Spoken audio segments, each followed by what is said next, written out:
What's up, real MVPs? Ricky Widmer here, and welcome into another edition of MVP Sports Live right here on the YouTube page of MVP Sports. You may be watching us live or after the fact. I am joined, as I sometimes am. I'm usually joined by now because we usually do NBA together, and then obviously football and baseball is all us. I'm joined with the man, the myth, the legend, not Dave Oster, Jake Neverman. Jake, how you doing? I got the man, the myth, the legend today. I must be feeling good today. I mean, I got to prop you up because to get you to talk about actual NBA goings-on that's not draft, it's a little bit hard right now. I got to prop you up a little bit. I got to make you feel good because right now I know it's pretty much Cleveland City over there, factory of sadness. And I say that because I'm looking Don't compare us to Cleveland. Cleveland, this one's for you. But yeah, we got a jam-packed show today. Basically, old news, but new news. We haven't talked about it yet, and we got to hit some NBA topics that have been circulating. One is some trade rumors. I don't know about you, Jake. I love trade rumors. I love getting into the speculation of where guys could be going. Well, for those of you who, most of you aren't, Ricky and I were sitting in Discord one night, and I just threw out the hypothetical speculation. I don't want to hear if Zach LaVine could be traded, and he said to me, "Don't want to hear it. Listen to this. Don't want to hear it. I don't like talking about speculation. I don't like talking about what ifs." Ricky, what are we talking about today? You know damn well I love speculation. I just don't want to speak that into existence, my guy. I don't want to speak, because here's the thing. I just don't think AK is going to trade Zach LaVine this year. We're not getting into this discussion today. We'll see how this year goes. We will see how this year goes.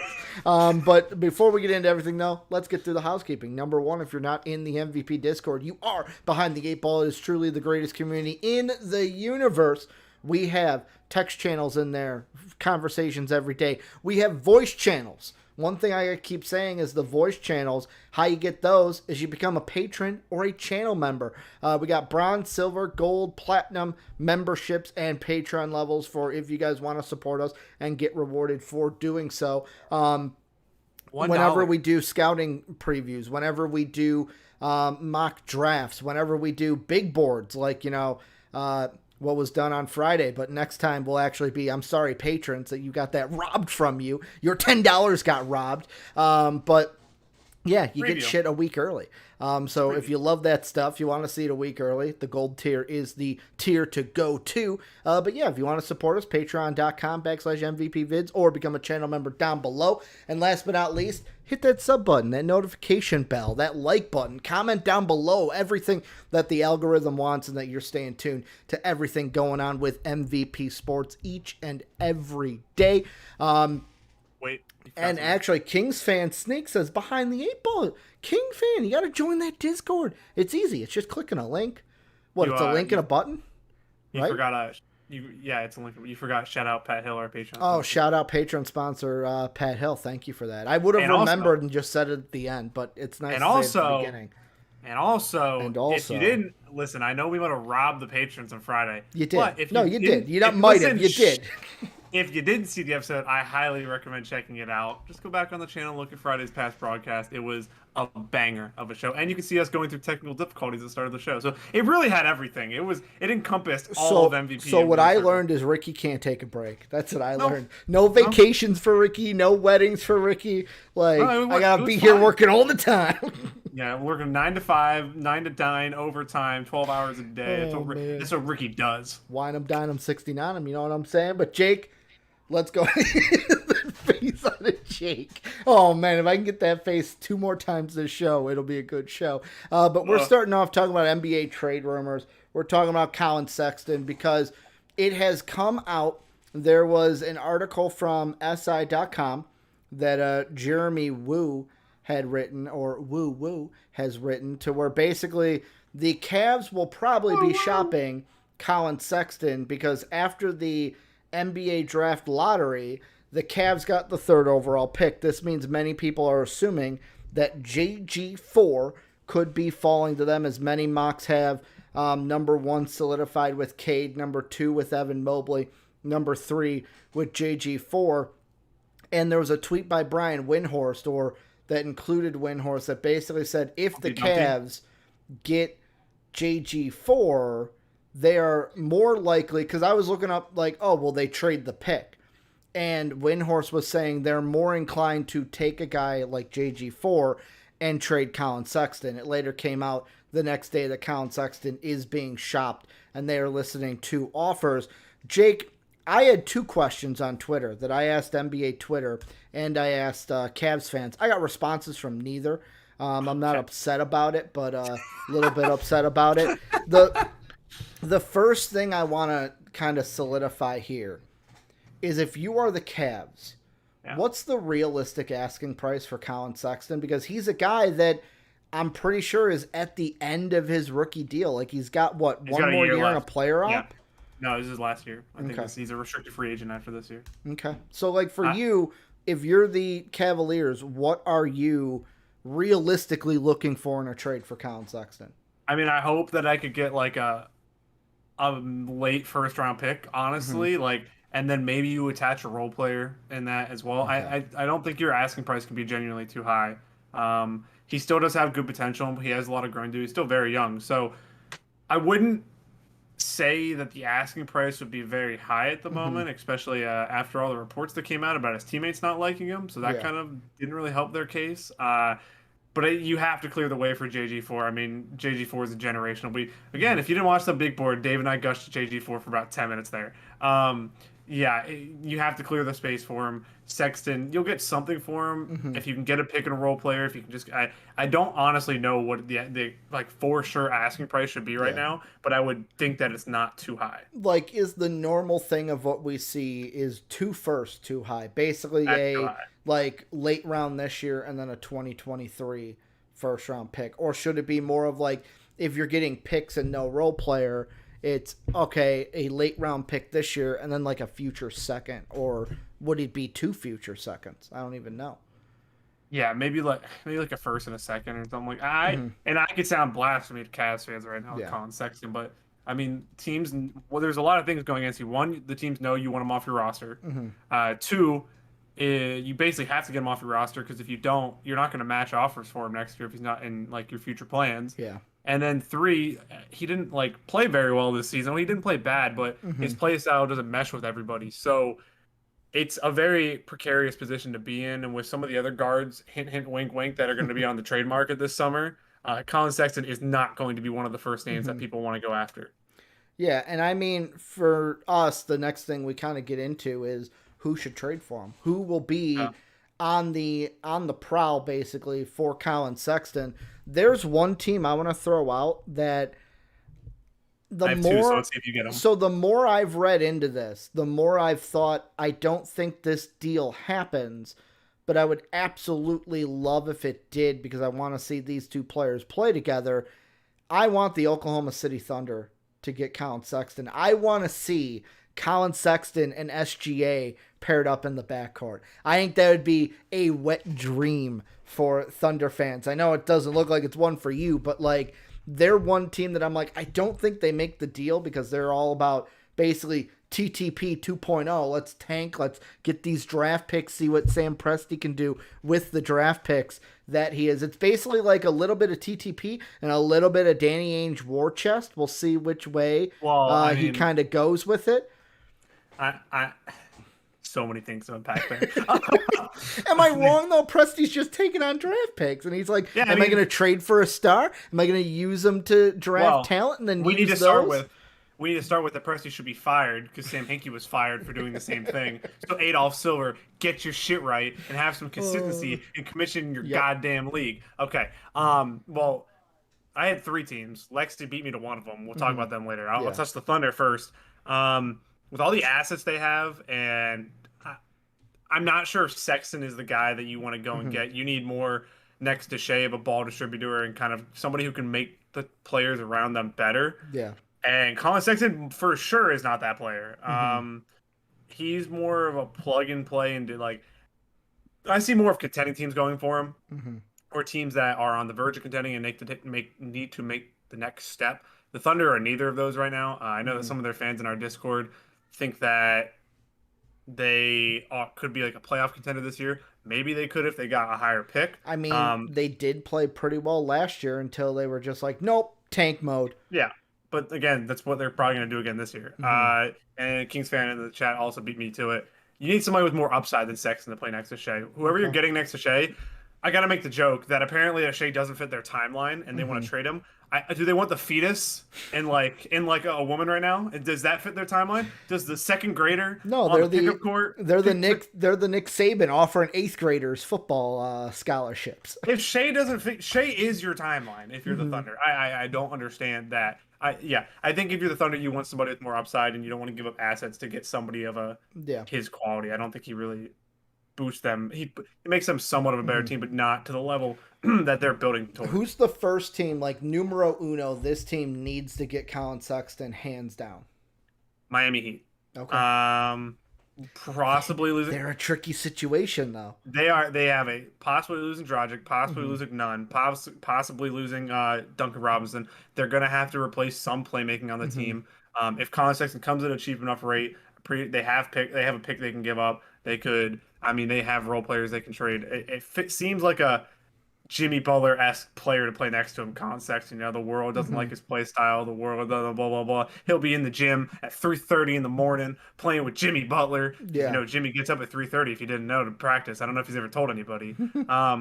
It's just it seems like a pretty if Kendrick Nunn leaves, Mm-hmm. which is what's widely rumored to happen, Collin Sexton would be a good replacement for him on that team. Yeah. And that's the first team at least. Really, with the Heat, though, it all like the linchpin is Tyler Hero because, like, for example, according to Ethan Skolnick of 5 Reasons Sports Network, the Miami Heat might be all set to move on from Tyler Hero. Says, I have now heard that there's a 75% chance, one better, that he's traded this offseason, and in fact, when I've thrown out 75% to several league sources, they've told me that's low.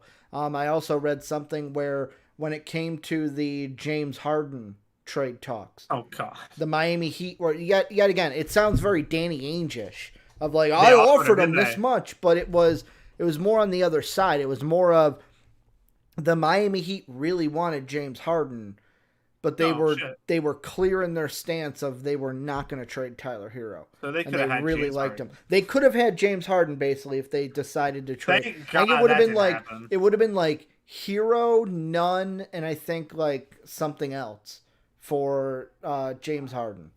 Like Okay.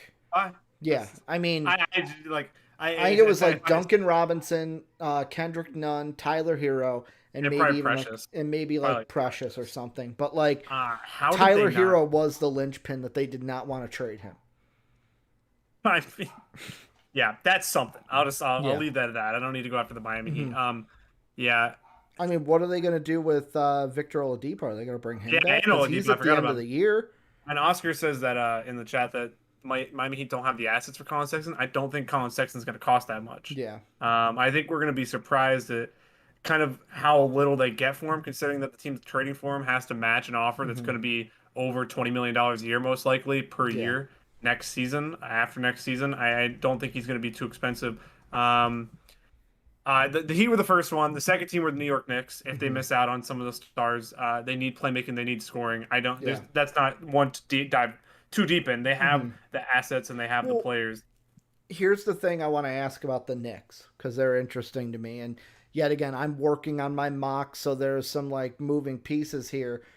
The thing that I read about the Knicks from like Knicks insiders is basically that the 2 picks the Knicks have, like I think it was the 3 picks, so the 2 first and even the second.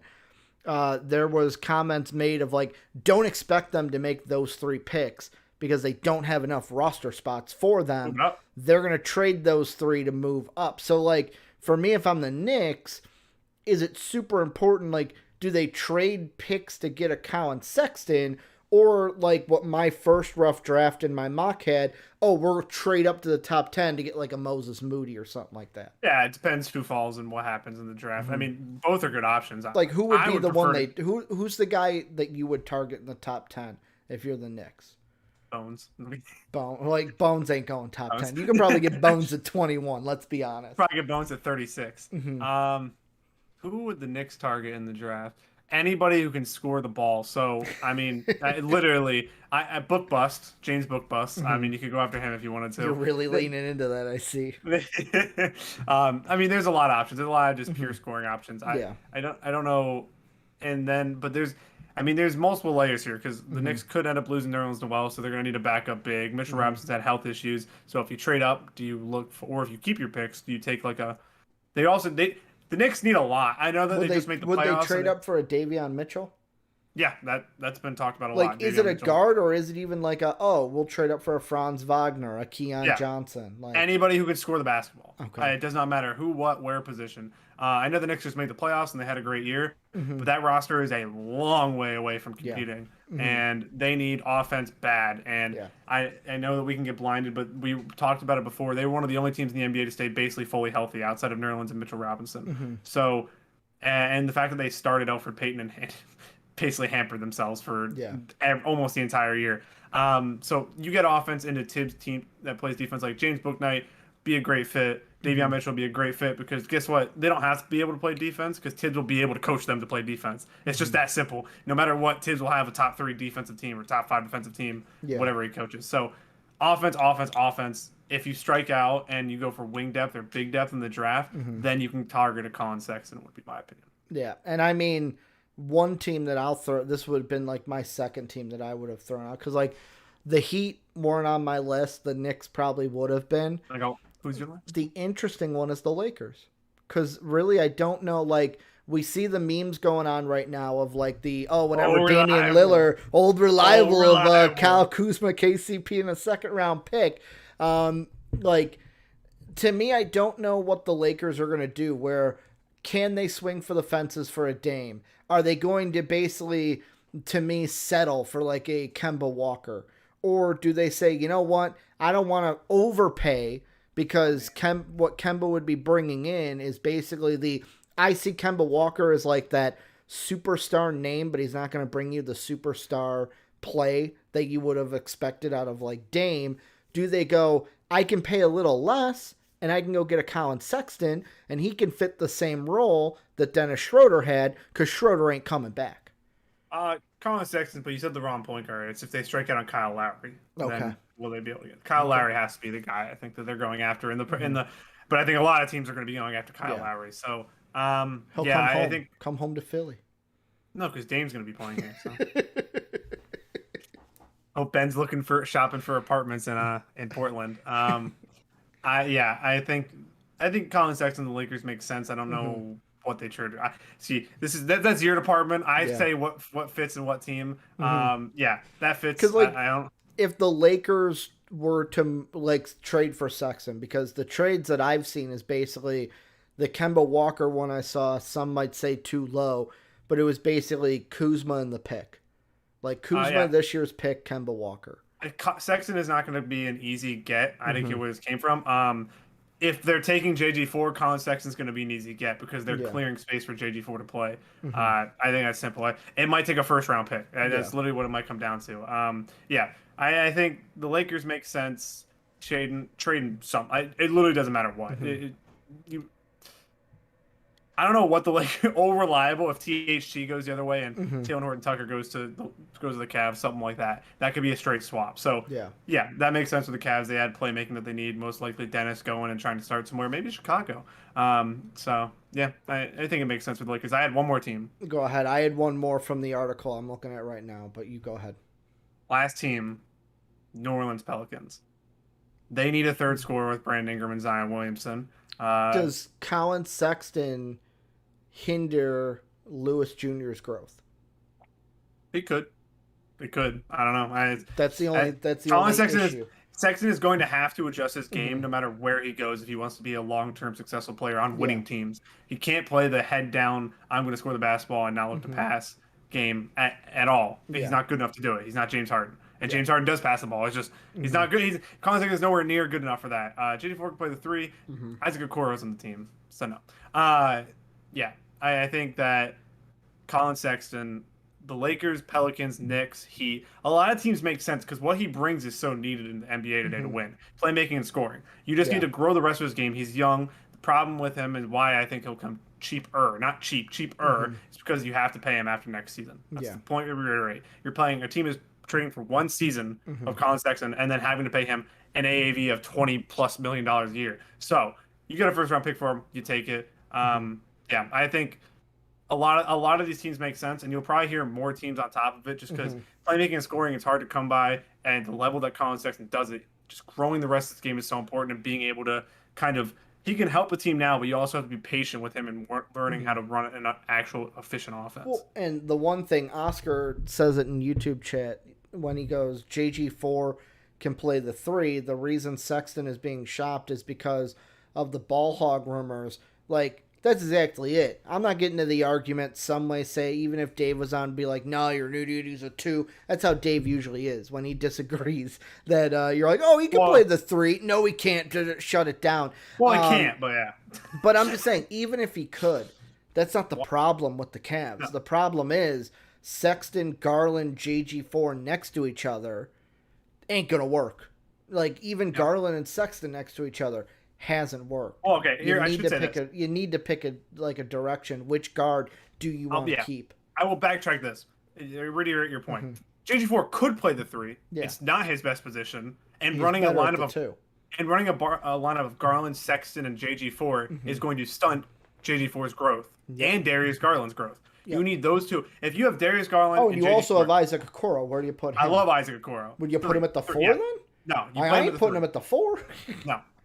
You let these two guys, Darius Garland and JG4, take your franchise. Yeah. They are your franchise backcourt. They can play together. They can be elite together. You have Isaac Okoro, who's an elite 3-and-D wing and can grow into more offensively. And then you have Jared Allen at the center, who you're probably going to have to pay a butt ton of money this offseason. Yeah. So, and Larry Nance. I love Larry Nance. And then Kevin Love's somewhere. I don't know if he'll be on the team next year. But you have the foundation here. Don't stutter over Collin Sexton by asking too much to then lose him next season for nothing because you're not going to match what he's making because you're going to be paying Jared out a lot of money. You're going to have to pay Darius Garland. So just let JG4 take this franchise. He is a generational scorer. Let him take the franchise. But I will also say this. I absolutely think that the biggest winner from the draft lottery were the Cavs because they can't lose. They can't at 3. They cannot lose because JG4 will be a great pick for them. Let's say it's Cade Cunningham and then JG4 to the Rockets. Mobley fits in like a glove. You don't have to pay Jared Allen. What? Then you don't have to pay Jared Allen. Well, even that, like I would even be confident, like you can pay Jared Allen and you can play both of them together. You can rotate them. Like Evan Mobley, it says center, but I think he can also play the 4. The one that I really, before they moved up, the guy I really wanted them to get was Scotty Barnes because I felt like he would have fit really nicely with the Cavs, but it looks like he's going to be out of the picture. It's either Mobley or Green. What do you go with? But let's move on a little bit. Let's go into the 2 coaching things we got to talk about. And the first one, go ahead. I just want to respond to that. Isaac Okoro better step it up next year. Well, 1, he was a rookie. 2, he's inconsistent. And 3, defensively, he was fantastic the entire year. Offensively, we knew he was going to struggle. We knew defensively what he brought. It's can he develop offensively in the NBA? And he showed flashes of how good he can be offensively. So I don't agree with that he has to step up next year. He just needs to continue his growth. He's going to take a couple years to grow offensively. But when you have a guy like that defensively, it's a lot like Mikal Bridges. Mikal Bridges stepped in a little bit more NBA ready offensively. Isaac Okoro continues to grow his shot. Great defensively. He said, and then somebody said, I honestly think out of the entire top 5 prospects, JG4 is the biggest boomer bust. If you said top 5, that includes probably Kuminga for most people. Kuminga's big boomer bust, and I think Evan Mobley is way more big boomer bust. Jalen Green's ability to score. Jalen Green's ability to score, he's gonna be in the league no matter what. I almost want to say that Suggs is a bigger boomer bust out of Mobley and Green. It could be. Well, I think I think it worked. I think honestly that Jalen Green is the 4th most boomer bust because I think we talked about this on Friday too. Even if he doesn't grow, he's going to average near 20 points per game in the NBA. Yeah. So I don't think he's boomer bust. The thing about Suggs is the last thing I'll say about him is I'm interested to see how he does because usually these great Gonzaga players, they're great. Like look at Adam Morrison. But they were great in college. They get to the NBA and it's like, they were just on a great team. You dare talk about Domantas Sabonis like that? Oh, yeah, that's right. Sabonis was probably the only Gonzaga Bulldog that has actually made a name for himself after college. Derek Williams. Remember him? Number 2 overall pick. Yep. Yeah. Darren Williams. You had No, Darren Williams was Illinois.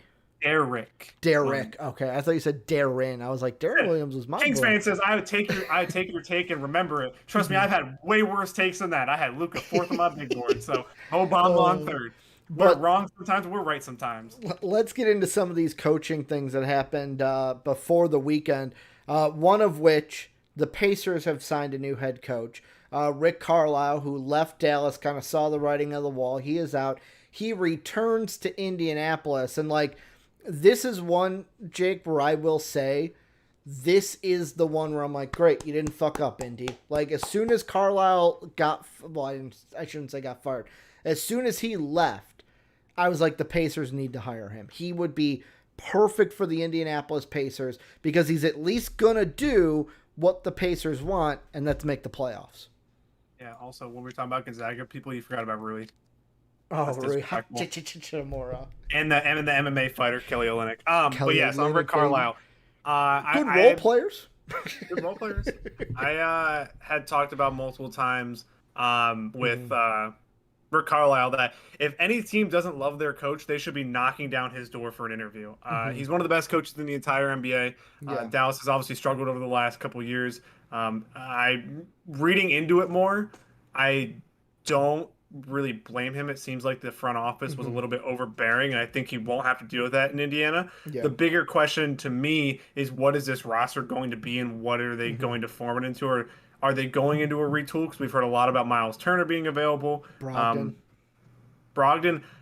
I mean, we'll get into that, but this is a team that I really, when you actually think about Ben Simmons rumors, this is a team that makes a lot of sense. If you're going to trade Ben Simmons for somebody, it makes a lot of sense in terms of market availability, in terms of growing his skill set and players that he can play with. So I think the roster, I mean, you look at it, Brogdon, Caris LeVert, obviously. Hopefully he stays healthy, everything with him. O'Shea Brissett came on last year. Towards the end of the year, they secured him to a cheap 3-year deal. And then you got Domantas Sabonis. And then Dougie McBuckets, I'm pretty sure, is a free agent this year. Yep. There's one name you're missing that they could trade, but he's on his contract year. No? Miles Turner? TJ Warren. The bubble supernova. He's going to get traded. Warren. But the problem is he was injured all year. That's the problem. The problem is with this roster is they're losing their superstar and TJ McConnell this offseason most likely. So that's going to be a big loss for them, losing the best backup point guard in the NBA. We'll see where. Don't worry, we'll love him in Chicago. Hey, I'll get a Bulls jersey if he comes to Chicago. I'll be the only Bulls jersey I ever owned with TJ McConnell. Trade for Lonzo, sign TJ. Ooh. No, because TJ needs to start. Get over it. You just said best backup guard in the league. Yeah, but then he can just develop into the best point guard in the league. Simple. Steph who? Oh, God. Yeah, so the Pacers need to figure out their direction, and I think having a guy like Rick Carlisle, one of the most experienced coaches in the NBA and NBA champion, it's kind of like it's the perfect guy in there. I think it's a match made in heaven, honestly, for those two. Yeah, and I mean, for me, when it gets into that, it's like, what if you were the Pacers, I almost said Cavs, the Pacers front office, what would be the direction? Because, like, when I heard Malcolm Brogdon, I was like, really? Like, they're going to move. I thought, like, Brogdon and Sabonis were, like, the two untouchables. And it's like, okay, how are we going to build around these two? Well, you know my takes on rosters. The core they have is never going to win an NBA title together. They might be, but I think that's okay with them. I think that Indiana just wants to make the playoffs. So Jake's on the blow it up train. I'm always on the blow it up train. If you can't win a title with the team with the superstar, they don't have a superstar. Then blow it up. So they need to go find a way to get a superstar. Are they a dark horse for a Damian Lillard talk? Probably not, because they don't have a roster to win a title. But this team is very interesting to me because I like a lot of their pieces, but I don't love any of them to be a one-on-a-championship team. I love Domantas Sabonis. I love Malcolm Brogdon. I love O'Shea Brissett, Syracuse shout out. And then Miles Turner obviously just always kind of felt like the odd man out with this roster. He's a very good center. He just kind of is on his way out, kind of the odd man out. And then TJ Warren obviously refusing to play for the coach last year. I know he got injured, but there was rumors that he could have come back and said no. Was that it, or was it basically injured? Because there was rumors that he got injured, and he could have came back. Okay, but he was like no. So from the fuck this Nate Bjorkshig guy. From the stuff we heard from Nate Bjorgensen, I understand why he didn't want to come back and play for him. So I mean, when you have assistants quitting mid-season, which is never happening in the NBA, you kind of know something's up. So yeah, Yeah. that's the first thing. They have their coach intact. They have their front office intact. Now I would assume that Ricardo's going to be pretty hands on with the roster. Which I guess he wasn't in Dallas, which was a big problem because how the way Markey was handling it. I'm just interested to see what direction they take, if it's a retool or if they're going to build around Sabonis or something like that. I think that's the thing. I think they are like. I have a feeling they're going to build around Sabonis because although they're not the same player, I know people are going to throw out well, see, it's just like the team that he had with Dirk. You've got a power forward. Let's go build around him. It's like, dude, they're not the same fucking player. Yeah, one's like a top 15 player Dirk. of all time, and then one Domantas Sabonis. Yeah, Sabon me. But like, this is just a Pacer team where it's like, also, what are you trading for? Like, if you're moving a Brogdon, like Turner, I feel like no matter what, he's traded. Yeah. But like, if you're moving a Brogdon, Caris LeVert, I don't even know if they would want to trade him because they just traded for him. Like, they just traded for him. Plus, like, there was the whole health issue that he had when he got traded for. Is that gonna? I know it wasn't an issue. He was able to come back and play, but that's still got to be in the back of your head if you're trading for someone like Caris LeVert, to where it's like, yeah, it's great. You want to get rid of these guys, but are you getting rid of these guys to get draft capital like the Thunder, or are you trading them to get other players, other veterans that fit this team better? So it's like, okay, we can make the playoffs and make a run in the East.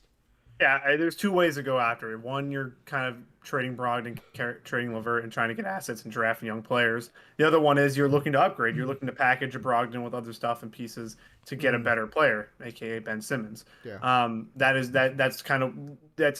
a decision to be had. I mean, It's going to be different for everybody. Everybody's going to have their own opinion of which road they should take. That's just where you're at. They're at a crossroads, and they need to decide. I mean, they were what the Bulls were last year. It was like, should this team ride it out, or should they blow it up and kind of keep their young pieces and try to get assets? The Bulls decided to trade for Vucevic and try to get better. Is that what they need to do in Indiana? Not quite sure. It depends who's available. It depends who they can get. But they need a superstar at number one to be even considered title contenders. But as I pointed out a lot, is I think these mid to small market teams, Indianapolis is a mid market probably. Like, they're okay with just making the playoffs and maybe getting to the second round. So if that's your objective, I would just look to add on the Brogdon and Sabonis and move Turner and figure something out from that way. It all just comes down to what you envision this franchise 3 to 4 years from now. Yeah, and like I pulled up an article right now. It's from, I do bring them up. They're usually a meme site that I like to use because I love the just crack pipe stuff that they have sometimes. NBA Analysis Network. The 5 teams that they list for who should look into trading for Malcolm Brogdon. We'll just see yes or no if you agree and if we got anything to say. The first one should trade Malcolm Brogdon for? Like, these are teams that should look to trade for Malcolm Brogdon. Oh, okay. Do we agree or not? Dallas Mavericks. See, my issue is, like, it makes sense. Carlisle may have some guys on that team like, dude, I want that guy here. Like, maybe if it was a THJ and he was like, dude, I want to get him back on this team. The only thing I keep thinking of is, okay, this is great. This team wants to trade for Malcolm Brogdon. What do the Pacers want from that team in return? Yeah, that's where you come in with the assets. On paper, Brogdon really does fit Dallas and solves a lot of problems that they have. Issue is it probably has to be a 3-team deal, and somebody else would have to give the Pacers something else because, they don't have a lot to get it done. Yeah, and Dallas doesn't have draft picks. They traded all. Sorry, somebody just slammed something behind me, so I was like, I didn't hear it. That's why I was like, huh? The second team they list is one that Portland made, said earlier. I think that was during the Collin Sexton discussion, though. The Los Angeles Clippers. But yet again, like, what am I getting if I'm the Pacers from the Clippers team? Yeah, like, the Clippers have no picks for like 7 years.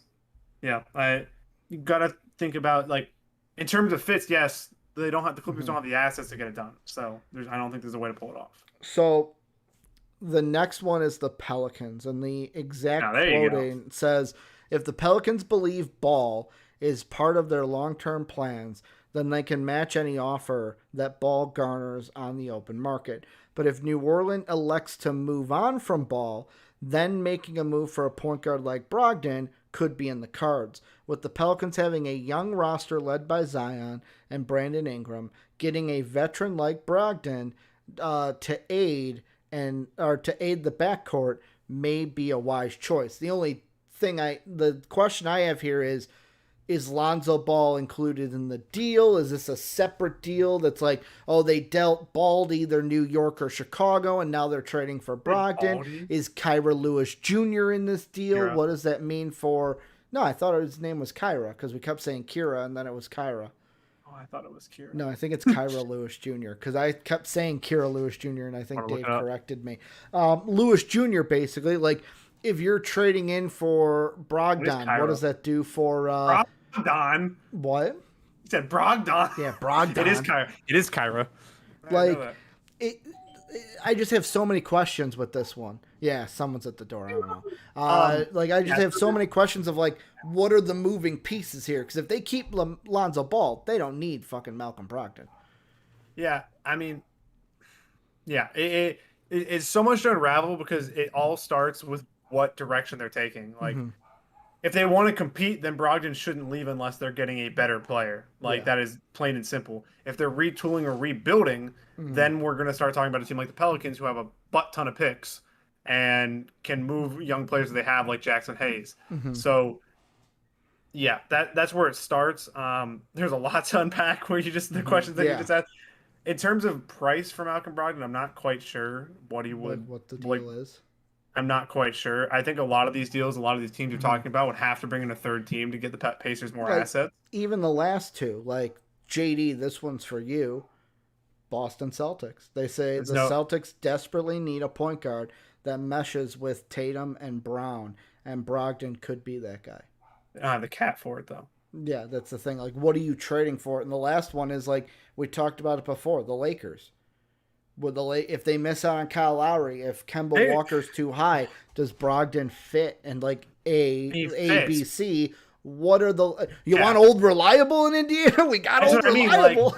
Like they have the fits are there. Yes, the problem is with the assets. It just they don't work. It just doesn't work. It's where a lot of these trades. I know people don't want to hear it. That's where a lot of the trade speculation dies because I will not entertain like a team like the Lakers who have no assets to give anybody besides Talen Horton-Tucker, who's a good role player. No, yeah, exactly. And kind of moving on into the next coaching one. This is kind of the more spicy. The next, I just realized there's one we have to add on to the end because there was one that happened over the weekend. I'm going to make a graphic for while you talk. But the next one, talk about it now. The next one we're moving into is more spicy. It's Jason Kidd, baby. Jason Kidd, head coach of the Mavericks. Do you believe me now? Luka be gone. Luka gone. Luka leaving. He don't like Jason Kidd. I don't know if he does or doesn't.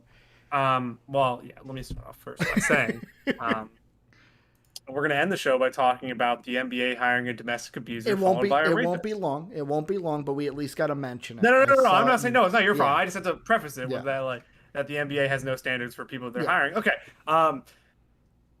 Players like bad coaches a lot. We saw this with Russell Westbrook defending Scott Brooks. As long as Jason Kidd can relate to Luka on a personal level, which he most likely will be able to, Luka will most likely like Jason Kidd.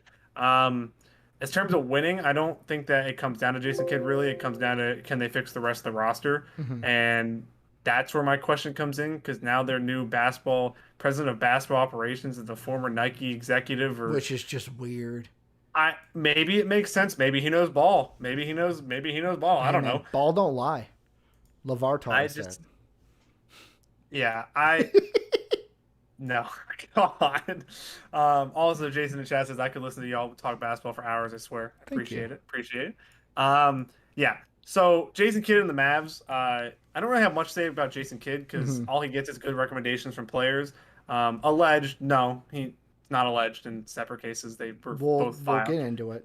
Yeah. So yeah. I have question marks with Jason Kidd's coaching, but I don't think the success that he has in Dallas comes down to him. It comes down to the roster building. So yeah, the roster, I mean, if we want to start there, the roster has so many holes that they need a secondary playmaker. The fact that Tim Hardaway Jr. was their second best player in a playoff series speaks volumes to where their roster is at. What? Somebody, Lexi said KP and Kid can probably bond over their accusations. Yikes. KP's was retracted because it was apparently a lie. But yeah. Okay. Yeah. Hashtag on the court. This roster with the Mavericks has a lot of question marks. I think the only person who should be safe is Luka, obviously. Porzingis and Luka, apparently a lot of the rumors is they don't get along. I mean, playoff P is now playoff Porzingis. That title has been passed.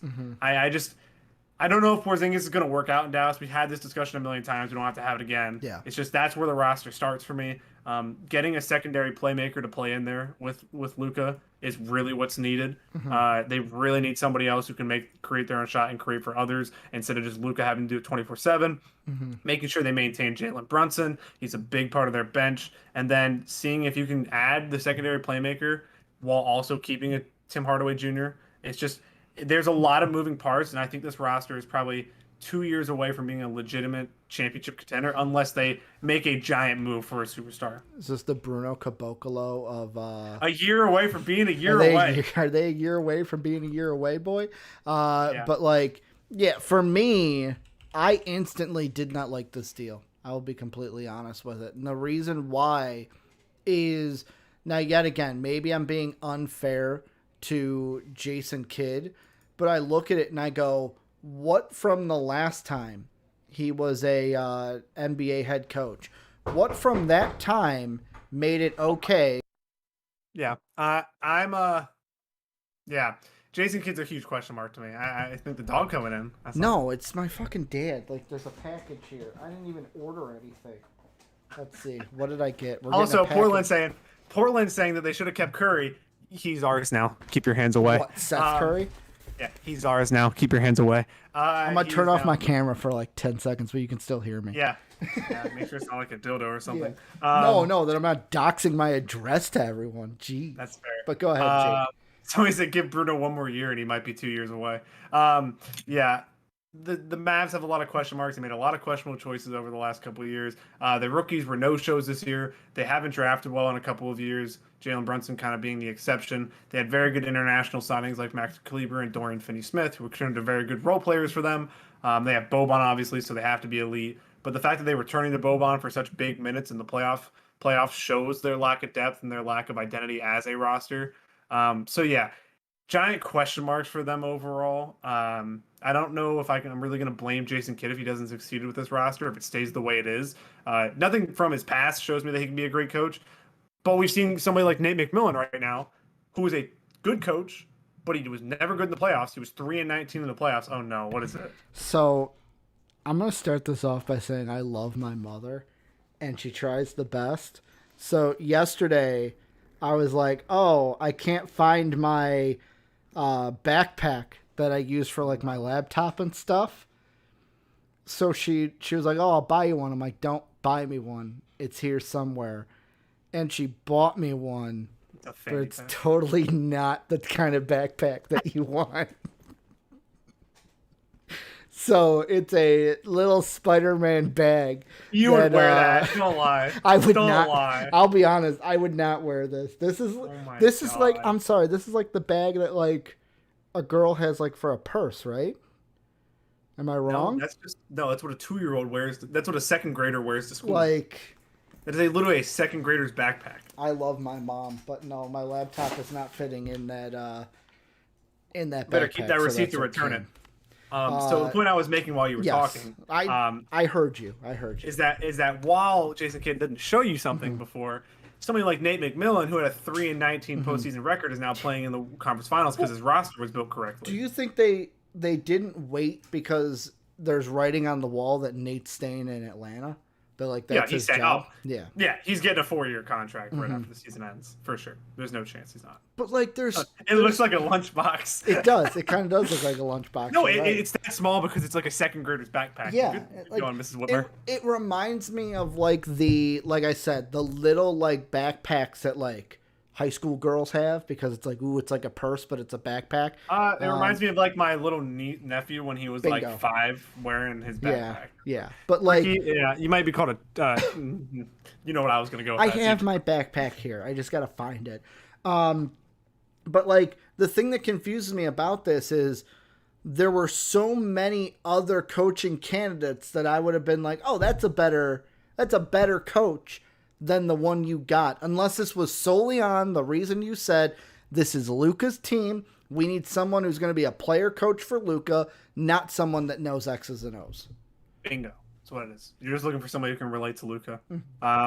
Coaches do make a difference in the NBA, but when you have a player like Luka, if you just put the right roster around it, regardless of who's coaching it, you're going to have success.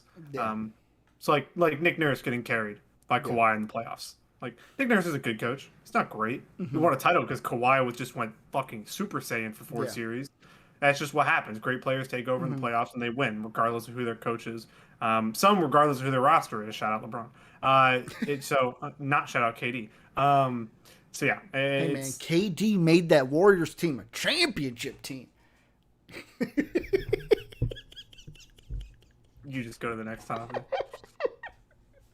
I can't even get a fucking. There it is. I got a smile out of Jake. But yeah, like, does this team? But what do they like? If I was a Mavs fan, I wouldn't feel any better about my future than I do right now. Like, the GM they bring in, Jason Kidd they bring in, I don't feel any better that the moves are going to be made to make this team better. I feel like if I was a Mavs fan, I would feel like we're taking a step back next year. I don't think you're taking a. Again, it depends on the roster. It depends. I'm going to hold out judgment. I don't feel better. I don't I'm feel just worse. saying. I think I'll say it right here on the show. I don't care if I'm wrong. Rick Carlisle, better coach than Jason Kidd. Well, that's not a hot take. It's not. I'm not saying it's a hot take, but like, also they didn't fire Rick Carlisle, so even if Jason Kidd outperforms what I think he is, I think that he's a garbage head coach. That's just what I think. I mean, he is a garbage head coach now, but he could become a better head coach in 2 years. So, did he learn anything from Frank Vogel in L.A. and LeBron? No. Did he osmosis LeBron? Hey, LeBron, I'm gonna learn from your knowledge on how to make a Space Jam movie. But go ahead. So much to extract there. Yeah, I just think that they need a roster first before I judge anything that he does as a coach. If the roster is not good enough, I'm not going to hold him to, you know, having to be great. So it's just, it is what it is. The roster is a complete mess. You have Luka. He's most likely going to sign a 5-year contract. So I still feel good if I'm a Dallas fan. He is. He's signing the Supermax. That's just, did you see his face when they asked him about it? He's like, come on. Come on. $200 million. I've been in the professional leagues enough to know you don't pass up on money. The last one then, totally forgot it happened. It got added in the middle of the show. Here's the part I want to take with this, Jake, because to me, like, my biggest issue, I don't want to say issue, but like my biggest takeaway from Chauncey Billups being the head coach of the Portland Trailblazers right now is, and I got to pull up a Twitter conversation that I had with Mike 2K. You guys know about Mike 2K. I bring him. You want to talk about you want to talk about the time you met him in the store after the game that we went to? Yeah, but I got to pull it up here because you're talking about Becky Hammon. We were talking about Becky Hammon, and okay, it started off. The tweet is unavailable right now. Basically, chick I follow on Twitter tweeted out like, "What do y'all think of the Billups hire?" And I was like, "I'm all for Muffin Soapy's idea about Becky taking over when Pop leaves. However, how many times will she be a final candidate and not be given the chance to succeed or fail?" And like, we got into like, Mike 2K was like, "Well, I didn't even like this job for her. If I'm a first-year head coach, like Becky, I'd want to go to because I said Orlando would have been nice for her." He goes, "I want to be in a rebuilding situation because there's no pressure. You can grow and like build with that team." But it was a tweet that I said that, I mean, kind of makes me wonder here. I go, but I do wonder why she isn't getting hired. Is it truly because teams like the Trailblazers don't feel like she's a good fit or don't feel like she's good enough? Or, and yet again, this is kind of the, what's the way I want to approach this? Like like some people may roll their eyes at the second question, or is it because she's a woman? Like, to Okay, me, Chauncey Billups, like, you could say, yes, okay, he's done good work with the Clippers, but his history compared to Becky Hammond's history, like, it's seems okay. either was she not a fit, or did you just not want her as your head coach, but you wanted to basically say, oh, well, first female head coach made it as a finalist. Look at us. She was a finalist, Steven. Jake, she was a finalist. Yeah, there's a lot to unpack in there. There's been a lot to unpack in everything I say. There has. You only have spoken like in 6 different segments. When you go off, there's like 17 things to break down. First of all, Alexi, I agree with you. When I'm interested to see how Chauncey Billups coached Ben Simmons in Portland, so that'll be interesting to see whenever Dame's a Philadelphia 76er. Talk into existence. So I think the whole case with Becky. First off, them leaking the news that he signed a 5-year contract in the third quarter of the Eastern Conference Finals game shows that they know that what they're doing is wrong, but they had no balls to own up to it. 2, the reports that leaked today that said that the recommendations from San Antonio is that she's not good on a day-to-day basis. That's complete utter bullshit. I'll say what it is, because one, if that was true, where did those come out from? Did that come out from San Antonio? You said it came out from a report today. And apparently they were I forget who reported it. It was an article, and it read that while they interviewed her, they were impressed by her. The recommendation or the word from San Antonio wasn't as high from the day-to-day basis side. One, that's bullshit. Because 2, if San Antonio said that and hindered her from getting a job, she would not be coaching on San Antonio right now. Because she would be. I'd be spiteful of that. If they had killed her, I think they throw her name out as a finalist because she's a woman. And they want to get the recognition for interviewing a woman. I think it's ridiculous that how many jobs she's been the finalist for and hasn't gotten one of them. I think that's, and I'm not somebody here, again, in our Discord below, we've talked about this a lot. I'm not somebody who believes that somebody deserves a job or deserves a head coaching job because they've been a long-term assistant. If Chauncey Billups is truly the right fit and the better candidate, all for you. But, like, I look at it and I go, I don't necessarily believe that. Yeah, I agree. I think organizations are afraid of hiring the first woman and having her fail. I hope they get over that stigma soon because I don't think they want to be in the position to fire the first woman who's been an NBA coach. It's like, I will read off the reply that Mike 2K had. He said, it may be a few things, but I feel part is the media expectations with her being the first female coach. Oh, yeah. From everything I've seen with her as a basketball mind, she definitely should have a job by now. It may also be that teams feel she's staying with the Spurs no matter what. That makes more sense that she would be, but I don't understand why she would. Why she would go for a job if she's like, if you were gonna be like, oh, I'm just gonna stay here. Why would you apply for a job then?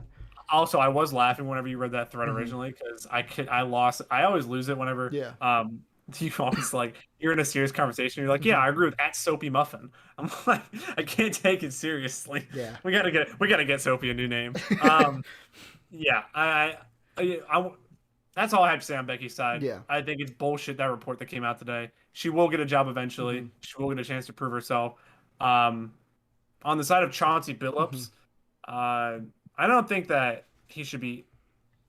I don't know how to word this. I tread carefully here. I don't hold it against him as much as past. I hope.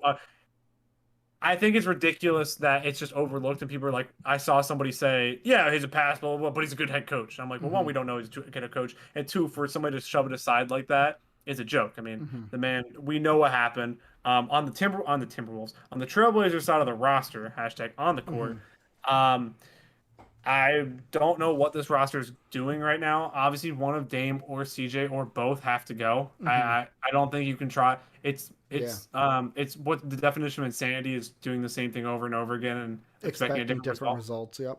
It's the same thing over and over again. One of them has to move. I personally don't know there's a move of trading CJ that makes you a team that can contend. I just don't see it. I think moving Dame is what is going to happen, if not this year, next year.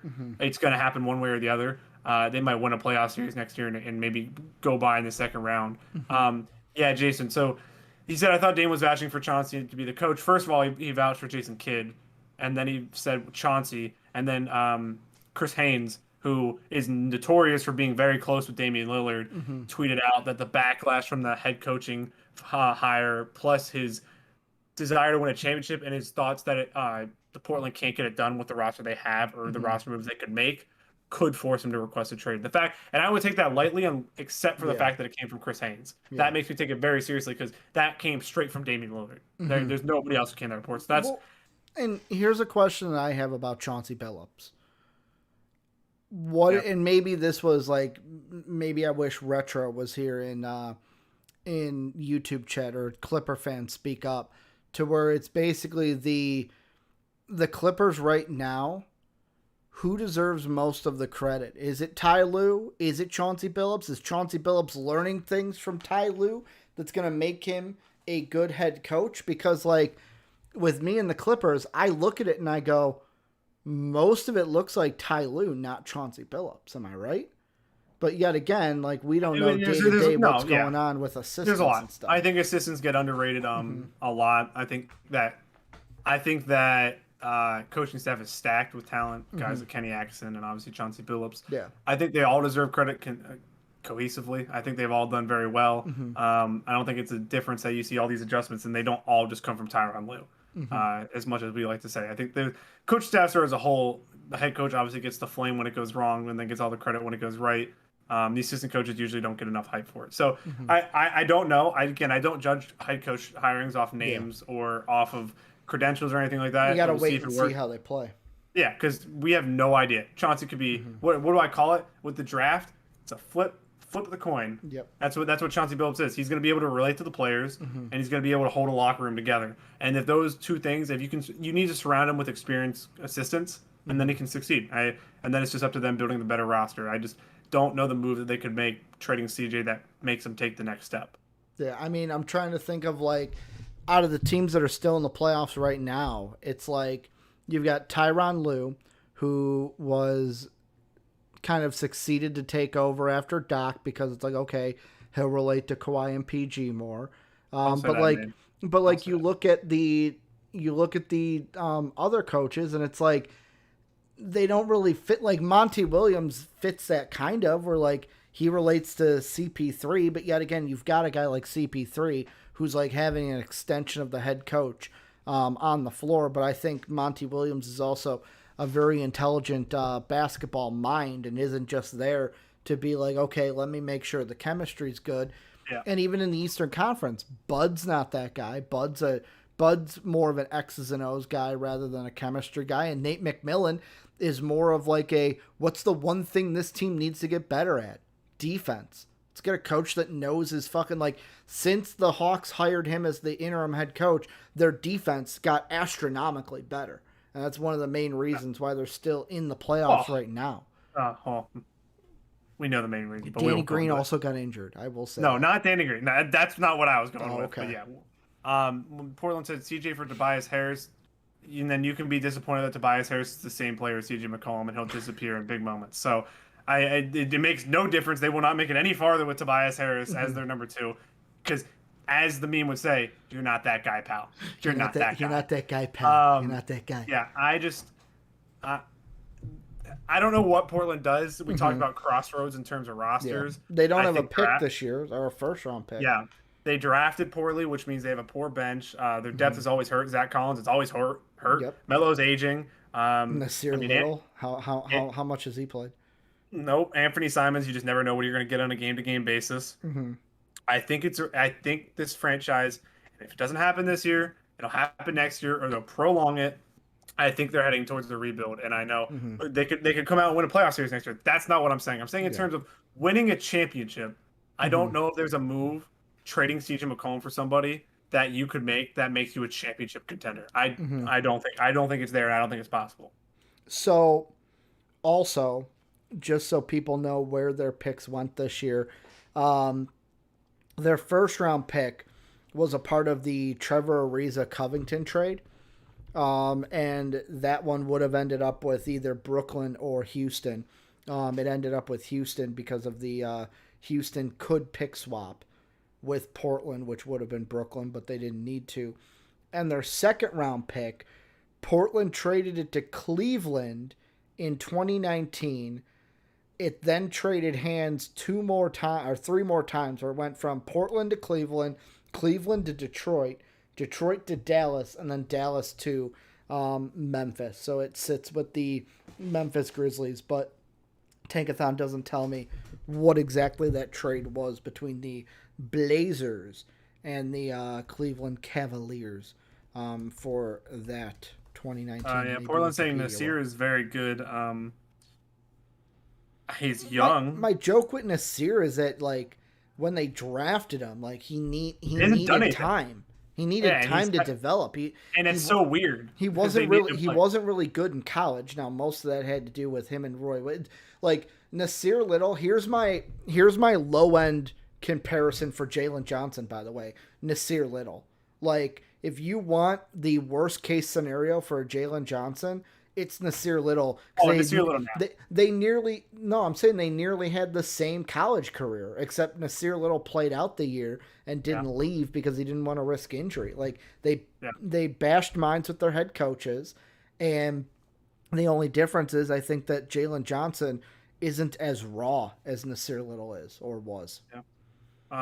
He said Rodney Hood. Isn't Rodney Hood coming off an injury? Yep, I think so. Yeah. So, the roster has no depth right now. No, he said Rodney Hood because the second round pick was traded when Portland acquired Rodney Hood. Cleveland acquired Nick Stauskas, Wade Baldwin, and the 2 second round picks, 2021 and 2023. So, what a terrible trade. So here's how this pick got from Portland to Memphis. You ready for this? Oh my God. It got to Cleveland when Portland traded for Rodney Hood. Then Detroit acquired the pick along with 3 other second-round picks and cash considerations when Cleveland acquired the rights for Kevin Porter Jr.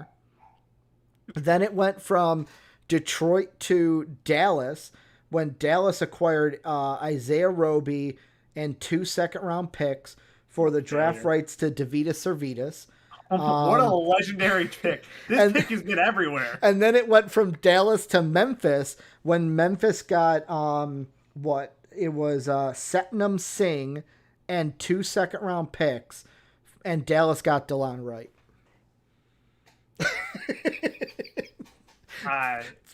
Spinning a lot. That pick has gotten around more than a whore. I mean, that pick is moved. Somebody said, "Isn't Hood on the Raptors?" That's Gary Trent. I don't think Hood's. Yeah, Hood's on the Raptors. You're right. Okay, sure. But I'm assuming Portland was saying it was the Hood deal because that's what it was. It was the Rodney Hood deal that moved that second. The Portland roster confuses me. Mm-hmm. Their direction confuses me. If they are going to rebuild, would they be interested in Kobe White? For who? For a first round pick. Like Phil's a Chicago guy, so he's obviously talking. I think he's being sarcastic. I think he's like, that's a slap at Kobe White. I feel like that's like when I come out and go, can I get a lower first round pick for Kobe White? Anyone? Lakers want to give me that 20 second?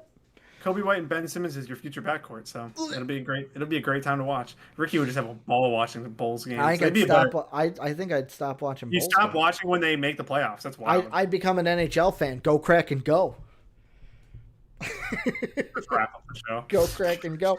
But that is going to do it for MVP Sports Live today. Thank you guys for being an amazing audience, as you guys always are. Remember, join that Discord down below. Don't be like Kings fan Sneak. And don't be behind the 8 ball. Join that link. It's just one link. You click the link. You click join. You're in the greatest community in all the land, in all the universe. And as the MVP Discord. You could shit talk Jake on a daily basis and ping him so that he has to see your shit talk. I don't get notifications from Discord anymore. Thank you. But if you want to support us, you can do it in one of 2 ways, either patreon.com/MVPvids, or you can become a channel member. Thank you to our Patreon sponsor, Pat Hill. And remember, hit that sub button, hit that like button, hit that notification bell. Comment down below if you're not watching this live. Thank you to everybody who has commented live today, especially on my Spider-Man lunchbox that now I have to find a use for. You got to post a Twitter picture, by the way. You gotta tweet out the story of the Spider-Man lunchbox. Does it have to be a thread? Will it be a thread because it's so long?